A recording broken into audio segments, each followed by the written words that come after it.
Всеки път, когато ми се струваше, че губя нещо, Бог ми отвръщаше с още по-голяма благословия.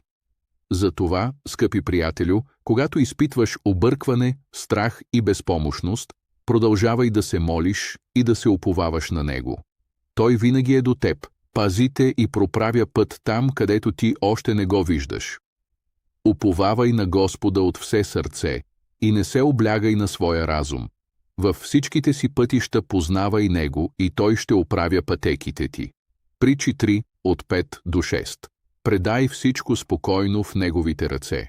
Силата Му е много по-голяма от страховете и тревогите ти. Бог държи утрешния ти ден в ръцете си и ще те изведе от всяка трудност. Днешната молитва. Небесни Отче, когато обстоятелствата около мен ме притискат и сърцето ми се изпълва с объркване и страх, помогни ми да гледам към Теб и да търся Твоето водителство. Дай ми вяра и смелост да посрещам всеки ден, уповавайки се на Теб. Моля се в името на Исус.